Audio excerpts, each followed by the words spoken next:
है, ठीक है। F बराबर m में कैसे आता है, न्यूटन के दूसरे गति नियम से।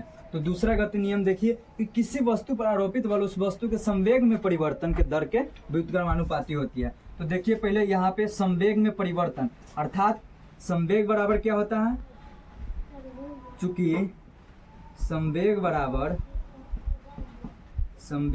होता है द्रव्यमान गुना वेग। देखे थे कि संवेग बराबर होता है द्रव्यमान गुना वेग, इससे पिछले वीडियो में हम लोग देख चुके हैं कि संवेग बराबर क्या होता है, द्रव्यमान गुना वेग। यदि आपको ये संवेग का द्रव्यमान गुना वेग जानना है कि कैसे आया, तो आप जा करके पिछले वीडियो देख लीजिए, ठीक है। तो देखिए अब कि संवेग बराबर एम भी, ठीक है। और देखिए पहला एम भी अर्थात अंतिम संवेग, और पहला संवेग क्या हो जाएगा, एम यू, ठीक है। प्रथम संवेग हो जाएगा एम यू और द्वितीयक संवेग हो जाएगा अंतिम संवेग एम भी, ठीक है।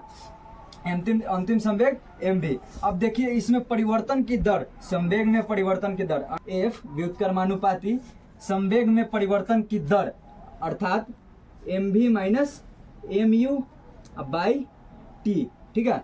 संवेग में परिवर्तन के दर किसी वस्तु पर आरोपित बल के व्युत्क्रमानुपाती होती है, ठीक है। तो हम लिख सकते हैं एफ व्युत्क्रमानुपातिक m v minus m u by t लिख सकते हैं।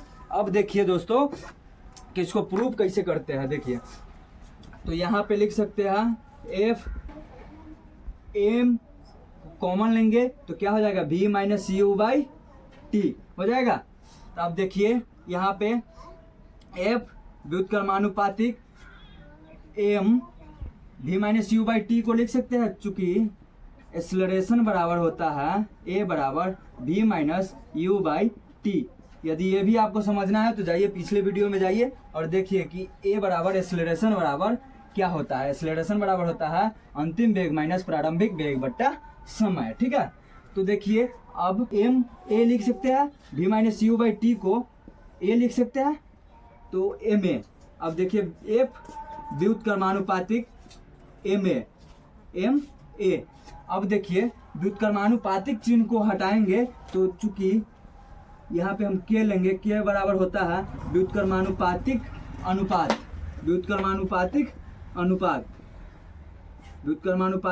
अनुपात। तो देखिए यहाँ पे लिख सकते हैं एफ बराबर के एम ए। अब देखिए चूंकि के का मान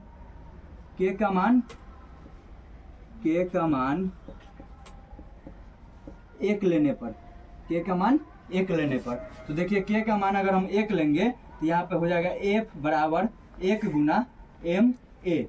तो इसलिए अब लिख सकते हैं यहाँ पे देखिए दोस्तों, इसलिए एफ बराबर एम ए, अर्थात एफ बराबर एम ए हमारा डायरेक्ट निकल गया कहाँ से, तो न्यूटन के गति के दूसरे नियम से निकल गया कि एफ बराबर एम ए होता है, ठीक है। एफ बराबर एम ए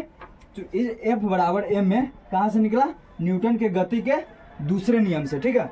एफ बराबर एम ए कहाँ से निकल गया, न्यूटन के गति के दूसरे नियम से। इसका डाइवर्सन देख लीजिएगा, ठीक है।